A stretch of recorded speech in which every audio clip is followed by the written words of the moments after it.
Irmãos amados, eu gostaria de conversar um pouco com vocês hoje sobre a oração mais importante da história. A Bíblia registra muitas orações importantes, orações dos patriarcas, orações dos profetas, orações dos apóstolos, mas esta aqui é a mais importante oração, porque esta é a oração do Deus Filho ao Deus Pai. Esta é a oração da segunda pessoa da Trindade para a primeira pessoa da Trindade. E talvez não há nada mais sublime na vida do que ouvir, do que compreender este momento sublime de Jesus Cristo conversando com o Pai antes de partir para a cruz. A circunstância que Cristo fez esta oração está registrado com muita clareza.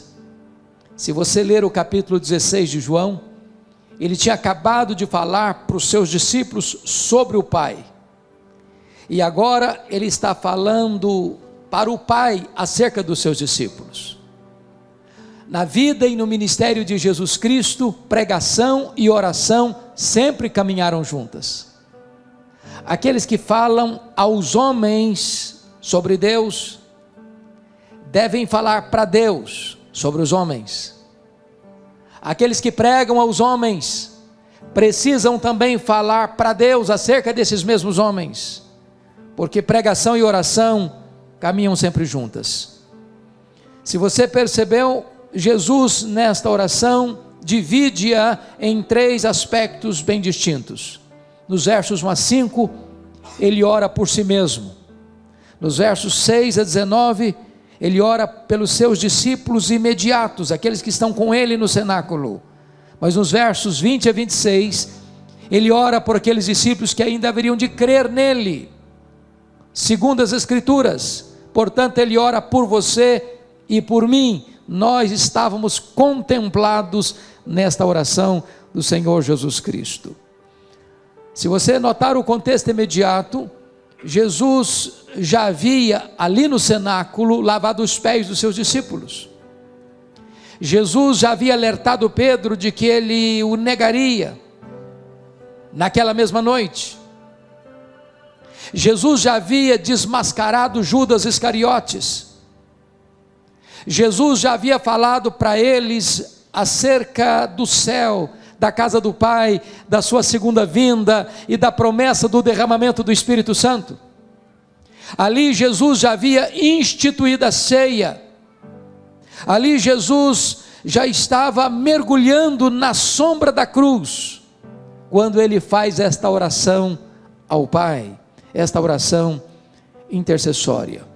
Vale destacar que em momento tão agônico para Jesus, onde ele haveria de mergulhar sua alma na mais profunda angústia, que ele denomina de angústia de morte, onde o cálice da ira de Deus estava diante dele, ele não faz nenhum pedido nessa oração de qualquer livramento da dor, de qualquer livramento do sofrimento. Ele não pede nenhuma benesse material, temporal. O seu pedido é especificamente sobre bênçãos espirituais. Nesta oração de Jesus, ele se concentra em 4 assuntos: salvação, segurança, santidade e unidade. E eu gostaria então de tratar daquilo que estava no coração de Jesus, quando ele conversa com o Pai a nosso respeito. Primeiramente, vamos ver a primeira ênfase da oração, que é sobre salvação. E quando eu penso em salvação, e isso está nos versos 1 a 5, ele começa essa oração falando do instrumento da salvação, que é a cruz. Vejam vocês no verso 1, tendo Jesus falado essas coisas, levantou os olhos ao céu e disse: Pai, é chegada a hora, glorifica teu filho, para que o filho te glorifique a ti. Todos vocês sabem que a vida de Jesus se desenvolveu dentro de uma agenda estabelecida na eternidade, definida no céu, e ele vem à terra para cumprir rigorosamente esse cronograma. Quando solicitaram dele um milagre em Caná da Galileia, ele disse: não é chegada a minha hora. Quando foram prendê-lo, não puderam, porque não era ainda chegada a hora. Esta hora na agenda de Jesus tinha o seu ápice, tinha o seu cumprimento pleno na cruz do Calvário. Essa era a grande hora. Esse era o grande cronômetro de Deus estabelecido lá na eternidade. A grande hora era a hora em que ele daria a sua vida pela sua igreja, a hora em que o seu sangue seria vertido naquela cruz, a hora em que a paz e a justiça se beijariam no topo daquele lenho maldito, naquele tosco monte. Então ele está falando que esta hora havia chegado, porque na cruz o plano de Deus se cumpriu. Na cruz o projeto redentor de Deus se estabeleceu. Na cruz a vitória de Deus sobre o diabo ficou extremamente eloquente, porque foi lá que ele esmagou a cabeça da serpente. Mas se você perceber, Jesus está dizendo que a cruz haveria de ser o momento do Pai ser glorificado. Glorifica o teu Filho, para que o Filho te glorifique a ti. Entendamos isso, irmãos. Jesus glorificou o Pai de muitas formas: pela sua obediência, pelos seus ensinos, pelos seus portentosos milagres. Mas em nenhum lugar, em nenhum palco, o Pai foi mais glorificado no Filho do que quando o Filho estava vertendo o seu sangue naquela cruz. Aquela cruz foi o cenário mais eloquente do amor de Deus. Não há forma de Deus provar que Ele ama você com mais intensidade do que na cruz. Ele prova o seu próprio amor para conosco pelo fato de ter Cristo morrido por nós, sendo nós ainda pecadores. Não espere de Deus evidência maior de amor do que foi a cruz do Calvário. Ali o amor de Deus alcançou o zênite, as alturas mais excelsas. Mas também a cruz não foi apenas o palco do amor de Deus, a cruz foi o palco máximo da justiça de Deus. Porque Deus puniu o seu, o meu, o nosso pecado em seu Filho naquela cruz. E quando Deus estava punindo o nosso pecado no seu Filho, golpeando-o e agradando moê-lo naquela cruz, para que nós pudéssemos ser libertos da condenação eterna, nesse momento o Pai estava demonstrando a sua máxima justiça, ao mesmo tempo que revelando o seu máximo amor. Pois bem, amados, agora, notemos em segundo lugar a essência dessa salvação, versos 2 e 3, e a primeira coisa, no verso 2, Jesus recebe a autoridade do Pai para conferir a vida eterna. Veja comigo: assim como conferiste autoridade sobre toda a carne, a fim de que Ele conceda a vida eterna a todos os que lhe deste. Entendamos isso, irmãos. Não há nenhum outro ser que recebeu de Deus Pai autoridade no mundo para dar vida eterna, exceto Jesus Cristo. Nem os patriarcas, nem os profetas, nem os apóstolos, nem Maria, nem Pedro, nem Paulo, nem a igreja, nem qualquer denominação religiosa, nem qualquer concílio eclesiástico, nem qualquer encíclica papal, nem qualquer movimento humano tem capacidade, tem competência, tem autoridade para dar ao homem a vida eterna, a não ser Jesus Cristo. Só Ele pode salvar, só Ele é a porta do céu, Só Ele é o caminho para Deus, só Ele é o mediador entre Deus e os homens, não há nenhum outro nome dado entre os homens pelo qual importa que sejamos salvos, porque Ele recebeu do Pai essa autoridade para dar a vida eterna. Mas o que é vida eterna? E a resposta está no versículo 3, confira comigo. E a vida eterna é esta: que te conheçam a ti, o único Deus verdadeiro, e a Jesus Cristo, a quem enviaste. Então vamos entender algo tão importante aqui. Algumas pessoas pensam que vida eterna, irmãos, é uma quantidade de tempo que não pode ter fim. E aí, quando algumas pessoas projetam isso, que vida eterna é apenas uma vida que nunca acaba, elas podem entrar até em desespero. Há poucos dias, um adolescente se aproximou de mim e disse assim: pastor, eu não quero ir para o céu não, eu tomei um susto. Disse, mas como assim? Me explica isso melhor. Ah, mas não quero mesmo. Falei, mas explica para mim, por favor. Ah, porque a ideia de céu que eu tenho é que eu vou ficar sentada numa nuvem branca, tocando harpa, cantando. Ah, eu não aguento essa vida inteira não. Eu quero coisa nova para a minha vida. Tem muitas pessoas que pensam que o céu vai ser chato, monótono. E eu preciso dizer para você que vida eterna é um relacionamento pessoal e íntimo com Deus, onde você vai amá-lo, onde você vai fruí-lo, onde você vai glorificá-lo, onde você vai exaltá-lo, onde você vai servi-lo, e esse Deus é inesgotável em seu ser, e você vai conhecê-lo, e jamais haverá um tempo na eternidade onde você possa ser, já conheço tudo, não tem mais nada para conhecer, agora eu preciso botar minha vida no piloto automático. Jamais isso vai acontecer. O céu é dinâmico. Então eu quero dizer uma coisa a você hoje: sabe o que você vai fazer no céu depois que você tiver 1 milhão de anos lá? Você vai conhecer a Deus. Sabe o que você vai continuar fazendo depois que você tiver 1 bilhão de anos lá no céu? Você vai continuar conhecendo a Deus. Esse conhecimento é a própria essência da vida eterna. Essa intimidade com Deus é a própria beleza, encanto e realidade da própria vida eterna. Então, notem comigo, em terceiro lugar, a consumação dessa salvação no versículo de número 4. Ele diz assim: eu te glorifiquei na terra, consumando a obra que me confiaste para fazer. Preste atenção na palavra consumando, porque esta foi a sexta e penúltima palavra do Senhor Jesus Cristo na cruz do Calvário, quando ele dá um brado, e diz: está consumado.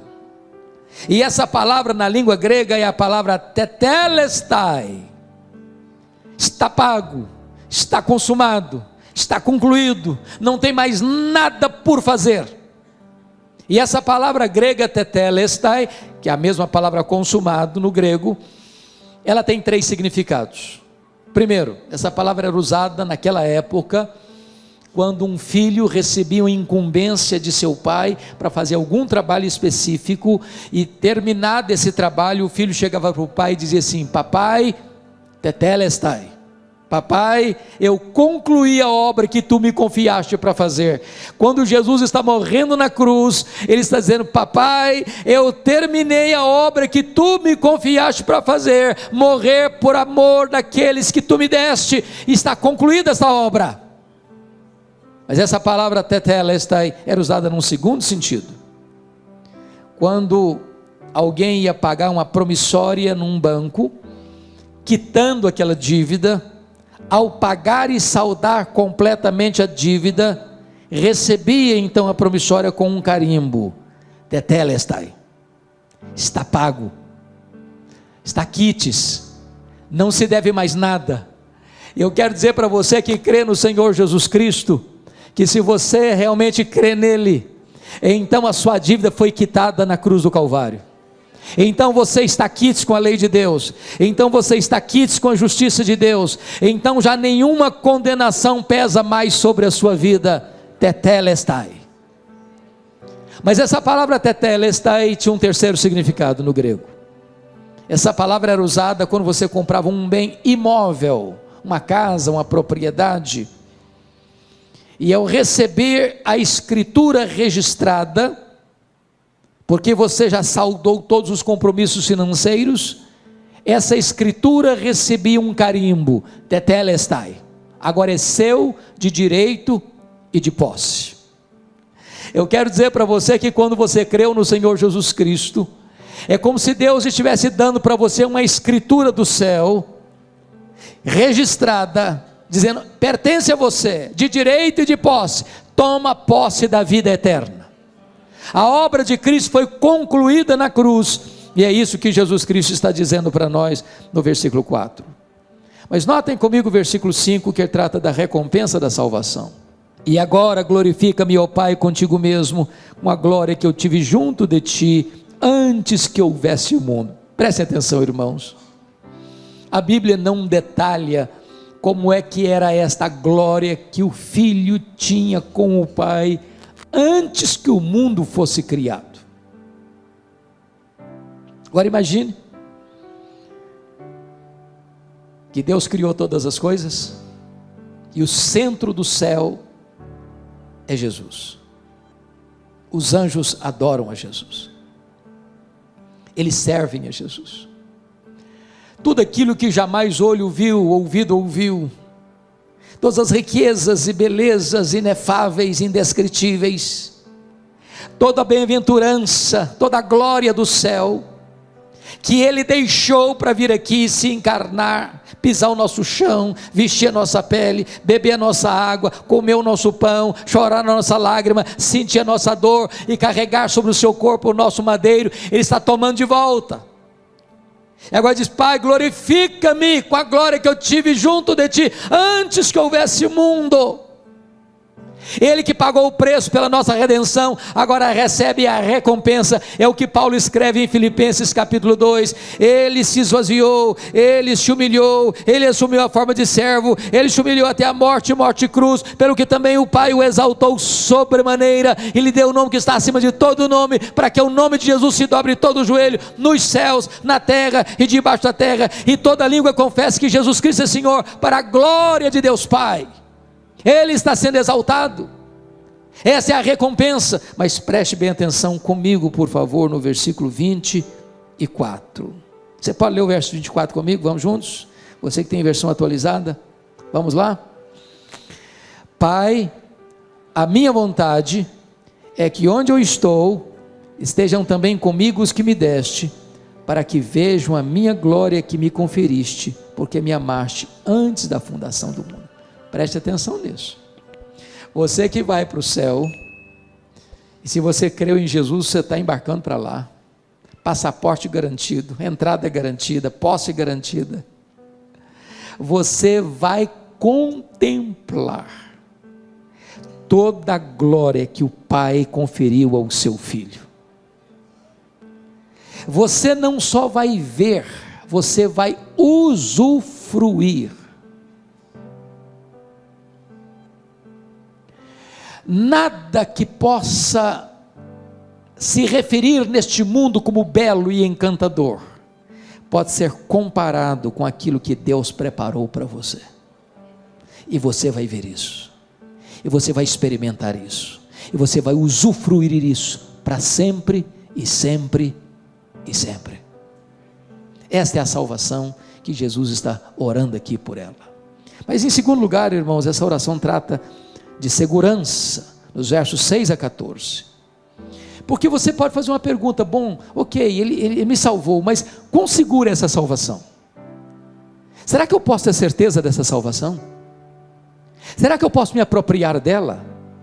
Irmãos amados, há muitos irmãos em Cristo, que embora salvos, por desconhecerem esta gloriosa verdade, vivem perturbadas, porque acham que elas podem perder essa salvação. E aí elas pensam: estou salvo de manhã, estou perdido de noite. Estou indo para o céu de manhã. Ah, meu pai, estou indo para o inferno de noite. Sou filho de Deus hoje, amanhã eu já não mais sou filho de Deus. E muitos crentes vivem nessa gangorra espiritual, nesses altos e baixos. Porque a grande pergunta que Jesus trata nesse texto é: será que você pode ter certeza, garantia, segurança dessa salvação? Vamos ver a resposta. Primeiro, a nossa segurança está fundamentada na eleição do Pai. Então confira comigo. Olha aí, por gentileza, versículo 2. A fim de que Ele conceda a vida eterna a todos os que lhe deste. Olha o verso 6. Manifestei o teu nome aos homens que me deste do mundo. Olha comigo o verso 9. Mas por aqueles que me deste, porque são teus. Olha o versículo 11. Pai Santo, guarda-os em teu nome que me deste. Olha o versículo de número 24. Pai, a minha vontade é que onde eu estou estejam também comigo os que me deste. Preste atenção nisso. Você que creu no Senhor Jesus Cristo é um presente do Deus Pai ao Deus Filho. Deus conheceu você, amou você e escolheu você mesmo antes da fundação do mundo. Ele escolheu você livremente. Não porque Ele previu que você ia crer em Jesus e então Ele escolheu você, não. Você creu no Senhor Jesus porque Ele escolheu você. Ele não escolheu você porque Ele previu que você ia ser santo, não. Ele escolheu você para você ser santo e irrepreensível. Ele não escolheu você porque Ele previu que você praticaria boas obras, não. Ele escolheu você para as boas obras. Ele escolheu você não porque você tinha méritos, você nem existia ainda. Então a escolha divina é a garantia de que eu estou salvo, porque esse decreto foi feito antes que o mundo fosse criado, antes dos tempos eternos. O Senhor Jesus Cristo deixou isso claro, lá em João 6, 37 a 40. Ninguém pode vir a mim se o Pai não o trouxer. Todo aquele que meu Pai me dá, esse virá a mim. E o que vem a mim, de maneira nenhuma eu o lançarei fora. Paulo diz: aos que Deus predestinou, a esses Deus também chamou. Aos que Deus chamou, a esses Deus também justificou. E aos que Deus justificou, a esses Deus também glorificou. Então entenda uma coisa, amado: não fomos nós que escolhemos a Deus, foi Ele que nos escolheu. Não fomos nós quem passamos a amar a Deus primeiro, Ele nos amou primeiro. O nosso amor por Deus é o refluxo do fluxo do amor de Deus por nós.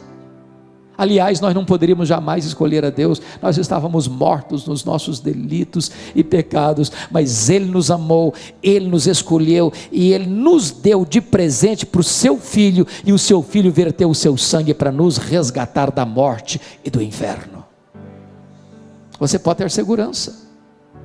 Segundo lugar, como é que você pode ter certeza dessa salvação? Segurança dessa salvação? Primeiro, por causa da eleição divina. Segundo, por causa do cuidado de Cristo. Olha comigo o verso 12. Quando eu estava com eles, guardava-os no teu nome que me deste, e protegi-os, e nenhum deles se perdeu, exceto o filho da perdição, para que se cumprisse a Escritura. Então preste atenção nisso. O Pai deu você ao Filho. O Filho promete uma coisa: eu guardei todos, nenhum se perdeu.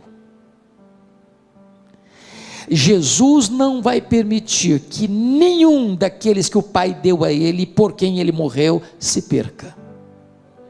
Foi Ele quem prometeu isso. Ele diz assim: as minhas ovelhas ouvem a minha voz, Eu conheço as minhas ovelhas, elas me ouvem e me seguem. Eu dou a elas a vida eterna, e ninguém as arrebatará das minhas mãos. Lá nas décadas de 70, 80, nós cantávamos uma música assim: segura na mão de Deus e vai. Tem um problema teológico aí, porque se eu segurar na mão de Deus, eu sou tão fraquinho, que eu tenho o risco de largar a mão e cair. Sabe o que a Bíblia diz? Não sou eu que seguro na mão dele, é ele que segura na minha mão. Ele segura na minha mão, e quando ele segura na minha mão, não tem como eu cair. Dos braços de Jesus ninguém arranca você. Você tem uma segurança eterna. A sua segurança não está fundamentada em quem você é e no que você faz. A sua segurança está fundamentada em quem Ele é e no que Ele fez por você. Ele é quem guarda você. É por isso que Paulo diz: nem a morte, nem a vida, nem anjos, nem principados, nem poderes, nem altura, nem profundidade, nem qualquer outra criatura poderá nos separar do amor de Deus que está em Cristo Jesus, nosso Senhor. Temos plena segurança e plena garantia. Mas em terceiro lugar, a sua salvação pode ter segurança sim. Você não precisa ficar com medo. Meu Deus, será que eu estou salvo? Será que eu posso me perder? Será que eu vou me desviar e ir para o inferno? Se você creu em Jesus, você está salvo, seguro, por uma terceira razão. A nossa segurança está baseada na intercessão de Cristo. Veja comigo, por favor, versículo 9. É por eles que eu rogo, não rogo pelo mundo, mas por aqueles que me deste, porque são teus. Olha o verso 11: Pai Santo, guarda-os em teu nome que me deste, para que eles sejam um, assim como nós. Agora olha comigo o verso 15: Não peço que os tires do mundo, e sim que os guardes do mal. Agora olha o verso 20: Não rogo somente por estes, mas também por aqueles que vierem a crer em mim, por intermédio da sua palavra. Vamos entender aqui algo glorioso, irmãos. Sua salvação está segura porque o Pai o escolheu. Sua salvação está segura porque o Cristo o guarda. E terceira, sua salvação está garantida porque Jesus Cristo é o seu intercessor. Quando ele termina o seu ministério aqui no mundo e volta para o céu, ele lá no céu está exercendo o ministério de sumo sacerdote. Quando você grita por socorro, ele vem ao seu encontro e cerca você com o seu cuidado. Quando o inimigo acusa você diante do tribunal de Deus, ele se levanta como advogado justo, e não há a mínima chance do inimigo condenar você ou culpar você, porque está escrito assim: quem tentará acusação contra os eleitos de Deus? É Deus quem o justifica. Quem os condenará? É Cristo Jesus quem morreu, ou antes quem ressuscitou, o qual está à destra de Deus e também intercede por nós. Vamos entender isso. Quem tentará acusação contra os eleitos de Deus? É Deus quem justifica. Bom, é uma linguagem jurídica. Você e eu estamos acompanhando muito de perto toda a situação de problemas jurídicos no Brasil, mormente depois da Lava Jato.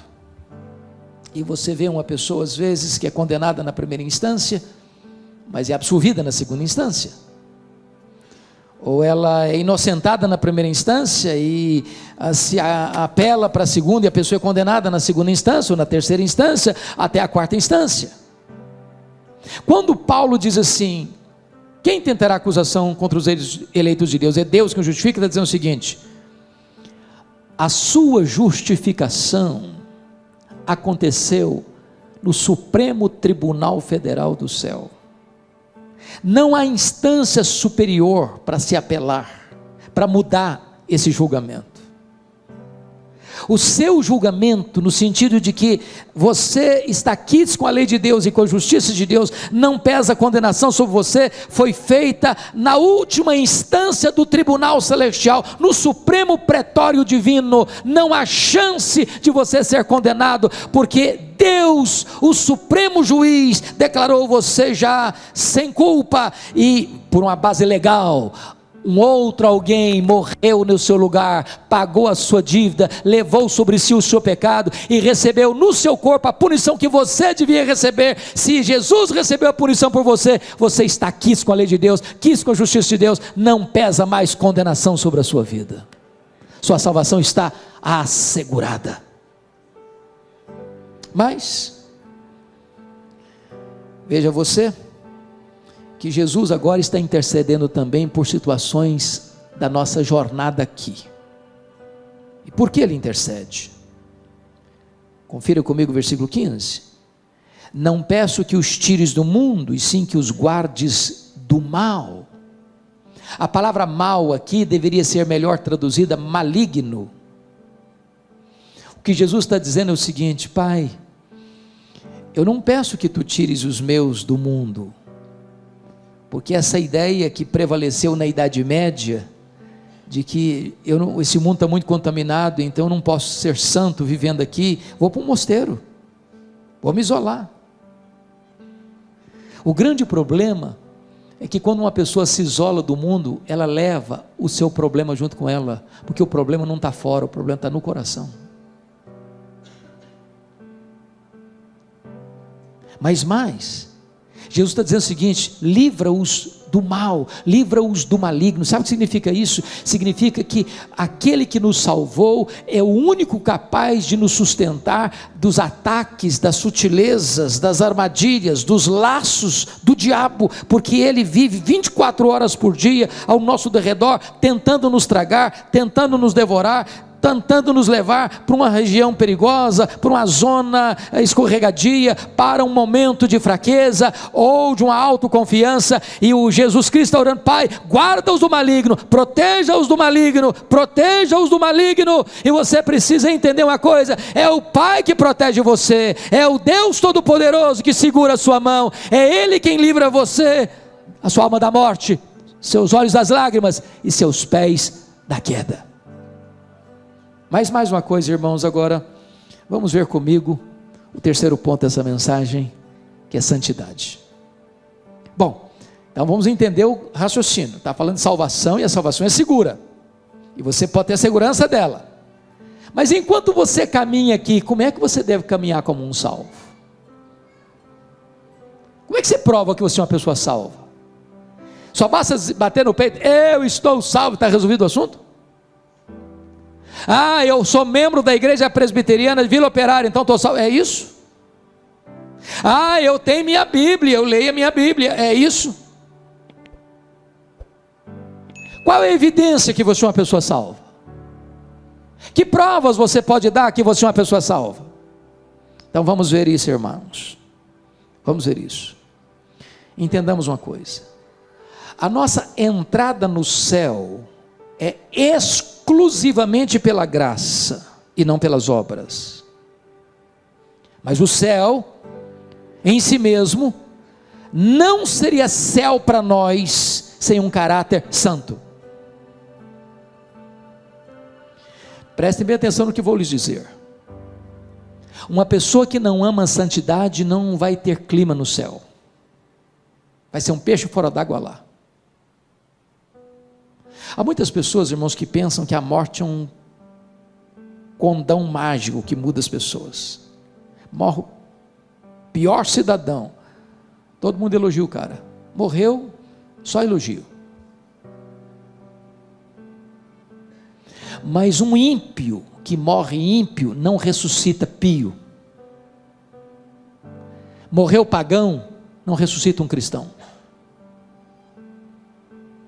Morreu um perverso, não ressuscita um santo. Então, se você é uma pessoa salva, isso precisa ser demonstrado. E de que maneira? De que maneira nós somos santificados? Primeiro, nós somos santificados pela palavra. Vamos lá no versículo 17 comigo? 17 e 17, está escrito assim: santifica-os na verdade, a tua palavra é a verdade. Agora vamos entender, irmãos, algo sublime aqui. Você quer ser santo, irmão? Você tem que ler Bíblia. Eu não sei quanto a vocês, eu penso, estou convencido disso, que nós vivemos na geração mais empolgante da história. Eu sou animadíssimo com a nossa geração. Irmãos, nenhuma geração viu o que nós estamos vendo. Nós dobramos um milênio, nós dobramos um século, e nós somos a única geração da história da humanidade que tem conhecimento e experiência da comunicação sem fronteiras. Que coisa fantástica! Quando eu fiz seminário, nos idos de 78 a 81, meu livro texto de teologia não tinha em língua portuguesa. Hoje, as melhores e maiores obras de teologia, todas da história da igreja, já estão em português. Hoje você vai numa livraria, tem Bíblia para criança, tem Bíblia para junior, tem Bíblia para adolescente, tem Bíblia para jovem, tem Bíblia para casal, tem livro para velho, tem Bíblia para casar, tem livro para descasar, tem livro para empresário, tem livro para empregado, tem livro para desempregado, tem Bíblia para qualquer jeito que você quiser. Mas você chega na igreja e diz assim: meus irmãos, vamos abrir a Bíblia lá em Miqueias, e o povo começa a ler lá em Gênesis, para ver onde estão Miqueias. Não sabe onde estão Miqueias. Nós somos uma geração Coca-Cola, shopping center, e a geração analfabeta da Bíblia. E se você quer ser santo, você precisa mergulhar na Bíblia. Santifica-os na palavra, ou na verdade, a tua palavra é a verdade. Segundo lugar, irmãos, como é que você pode ser santo? Você pode ser santo na medida em que você compreende de maneira sensata o seu relacionamento com o mundo. Mas vamos entender o que é mundo, porque muita gente pensa que mundo é não cortar o cabelo, é não usar batom, mulher não usar brinco, usar adereços, não ir na praia, não jogar futebol, não assistir um jogo de futebol. Tem muita gente que pensa que mundo é isso.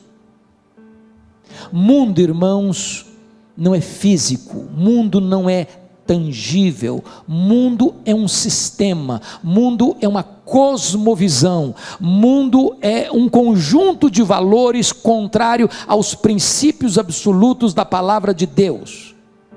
Você liga a sua televisão e você vai ver lá um filme, uma telenovela, ou uma reportagem, ou isso, aquilo, outro. Você vai perceber que muitas vezes aquilo vem num viés contrário aos parâmetros e aos princípios de Deus. Isso é mundo. Como é que você vive com isso? Então preste atenção. Primeiro, versículo de número 16, confira comigo. Eles não são do mundo, como também eu não sou.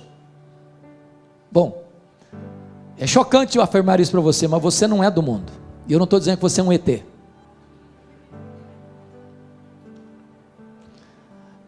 Deixa eu brincar um pouco para descontrair. Eu fui criado na região rural, na minha infância e começo de adolescência. Quando eu falo rural de verdade, sem luz elétrica, com lamparina de querosene. Até os meus 14 anos, eu tinha muito medo de defunto, de gente morta, de gente viva, nenhum medo. Meu pai era um exímio contador de histórias, mas a maioria delas macabras. Defunto que levantou do caixão, e vocês não imaginam o desespero que era fazer uma viagem sozinho de noite. Virava uma folha de bananeira, você achava que era um defunto que estava vivendo no caixão. Era um troço horrível.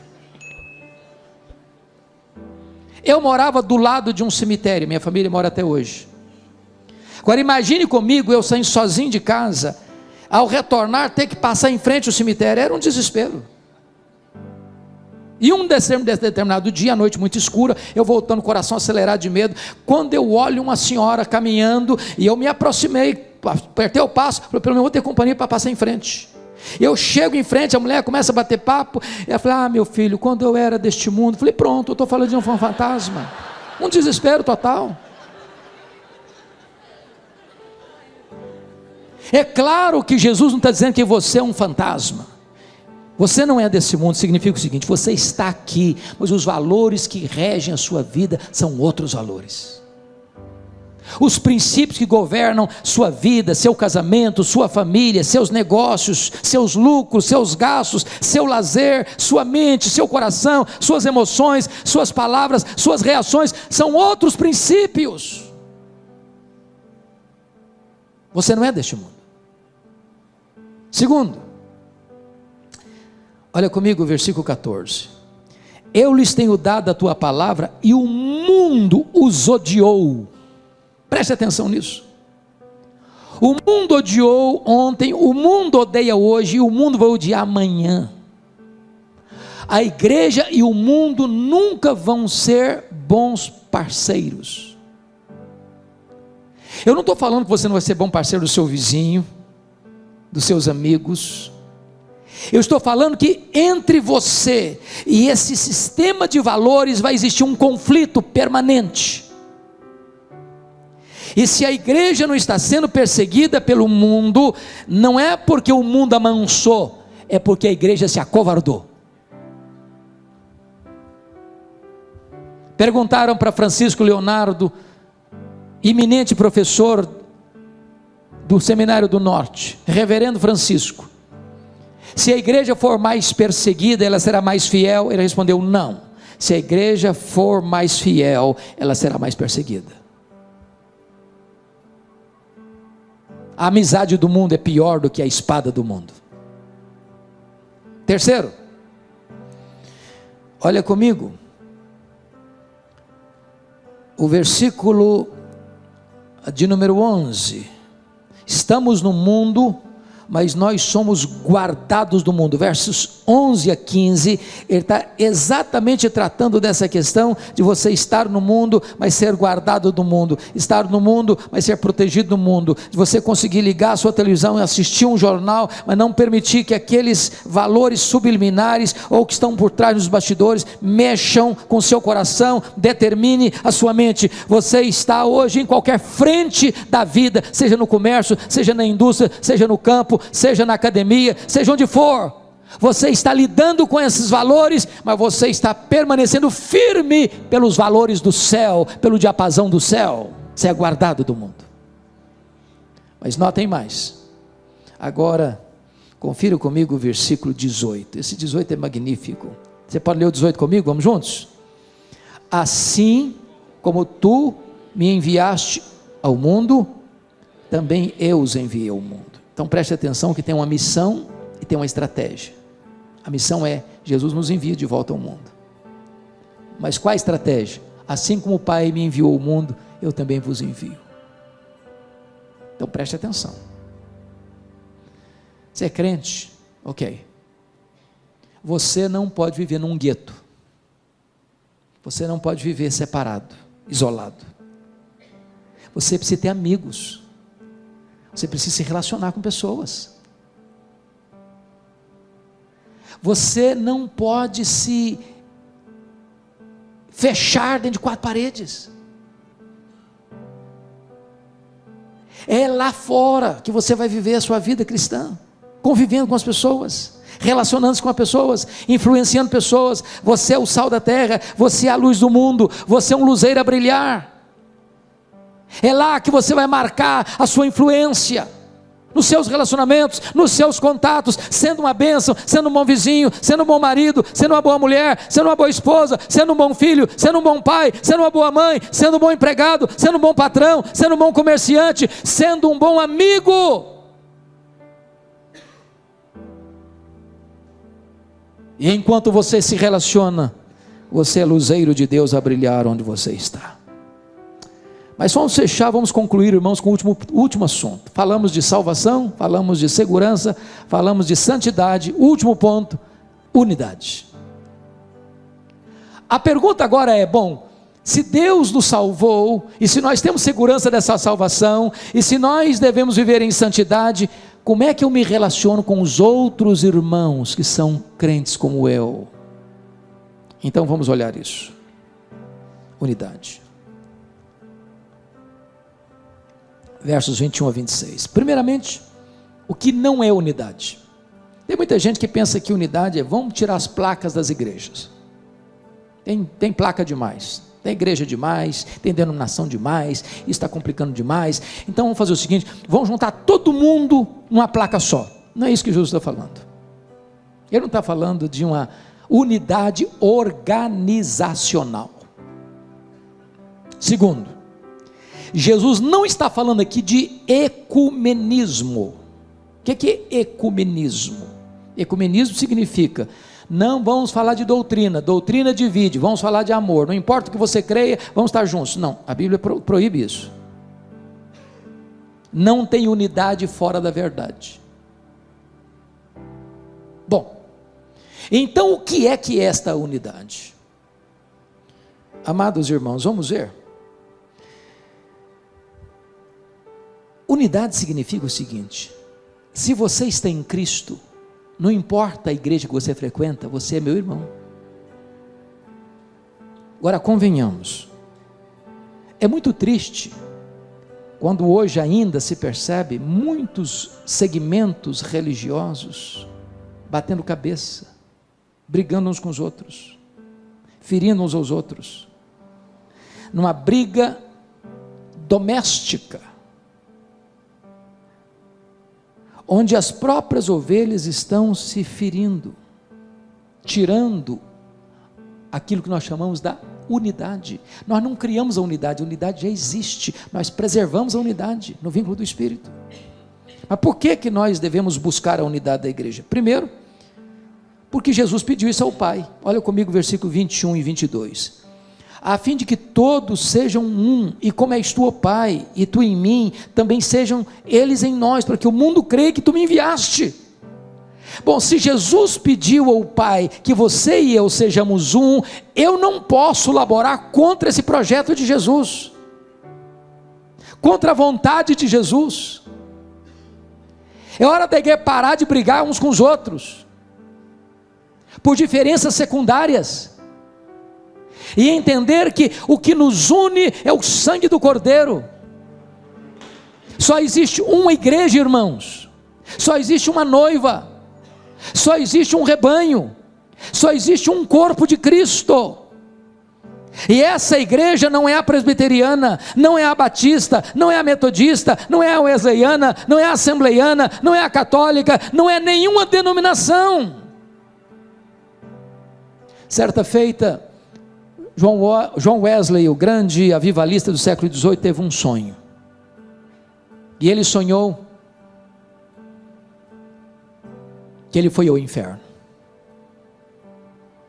E aí ele perguntou assim: tem metodista aí no inferno? Respondeu: está cheio. E presbiteriano tem? Falei: tem muito. Tem católico? Tem demais. Ele ficou escandalizado. Aí no sonho dele foi para o céu, perguntou lá assim: tem metodista aí no céu? Tem não. E presbiteriano? Tem também não. Tem católico? Também tem não. Falou: mas quem tem aí então? Apenas aqueles que foram lavados no sangue do Cordeiro. Esta é a igreja, irmãos. Nós estamos separados em placas, e não estou dizendo que nós vamos jogar as placas fora. Nós amamos a nossa igreja, nós amamos a nossa denominação, e nós defendemos a nossa denominação, cada um de nós aqui, mas o que nos une é o sangue do Cordeiro. Se estamos em Cristo, somos um. Segundo lugar, irmãos, por que nós devemos buscar a unidade? Por causa da nossa origem espiritual. Olha aí comigo o verso 21, a fim de que todos sejam um, e como és tu, ó Pai, em mim e eu em ti, também sejam eles em nós. Agora preste atenção, se eu sou filho do Pai, se eu fui remido pelo Filho, e o Pai e o Filho são um, e o Filho pede ao Pai para que nós também sejamos um, então por causa da nossa origem espiritual, eu não posso laborar contra o meu irmão, brigando com o meu irmão, machucando o meu irmão, falando mal do meu irmão, dividindo-me do meu irmão. Eu sou um com ele, tem o mesmo sangue. O sangue do Cordeiro nos lavou do mesmo jeito. Terceiro, por que nós devemos ser um? Nós devemos ser um por causa da nossa missão no mundo. Olha comigo, por gentileza, o que ele vai dizer no versículo 21, a fim de que todos sejam um, e como eu estou, Pai, em mim, eu em ti, também sejam eles em nós, para que o mundo creia que tu me enviaste. Aqui está, meus irmãos, o que Francis Schaeffer chamou de apologética final. O mundo vai olhar para nós, o mundo não vai achar que nós somos discípulos, porque nós somos fiéis na doutrina, embora sejamos fiéis na doutrina, é uma coisa fundamental. Ser fiel na doutrina é fundamental. O mundo só vai olhar para nós, não, eles são discípulos de Cristo mesmo. Olha como é que eles se amam. Olha como eles caminham juntos. Olha como eles cuidam dos outros. Quando o mundo olhar para a igreja e ver que a igreja se ama, que os crentes se amam, que eles são um, o mundo vai dizer, é verdade, o que eles pregam é verdade, eles pregam a coisa que eles vivem, isso funciona na vida deles, e nós precisamos experimentar o que eles já experimentaram. Não tem melhor plataforma evangelística da igreja do que viver o evangelho, e viver o que Jesus rogou ao Pai, para que nós vivêssemos, para que nós fôssemos um.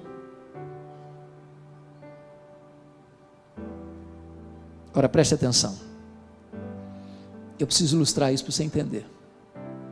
Eu acho que a melhor ilustração que eu já encontrei para essa unidade, eu encontrei em Juan Carlos Ortiz, pastor argentino, no seu livro Como Fazer Discípulos, Ser e Fazer Discípulos. E eu me dirijo talvez aqui a alguns agricultores, porque vocês vivem, para mim, e eu conheço boa parte do Brasil, a maior parte do Brasil, eu não conheço nenhuma região agrícola mais bonita do que a região de vocês. Então ele ilustrou da seguinte maneira: pense, você está arrancando um pé de batatas inglesas, esses tubérculos, apreciados no mundo inteiro. Você arranca um pé de batatas, você tem várias batatas no mesmo pé. Mas tem umas maiores, outras menores, umas mais lisas, outras mais ásperas, elas estão perto, mas elas não são uma unidade. Aí o agricultor bota 30 quilos de batatas num saco, e elas estão comprimidas, umas apertadas nas outras, umas maiores, outras menores, umas mais lisas, outras mais ásperas, mas elas não são unidade. E aí o agricultor envia um caminhão de batatas a Ceasa, e aí tem um montão de sacos de batatas, elas estão muito juntas, mas não são unidade. Aí o homem da mercearia ou do pequeno supermercado vai lá na Ceasa e compra lá uma porção delas e bota numa banca, elas estão juntas, mas não são unidade. Aí a dona Maria vai ao supermercado, escolhe as melhores, um saco, do saco ela pega 2 quilos de batatas, e elas são levadas para casa numa sacola e botadas numa gaveta dentro da geladeira, mas elas não são unidade, umas maiores, outras menores, umas mais lisas, outras mais ásperas. Aí se pega essas batatas, e casca essas batatas, e corta essas batatas, e bota na água, e elas são cozinhadas, e a dona Maria vai lá e faz um purê de batatas.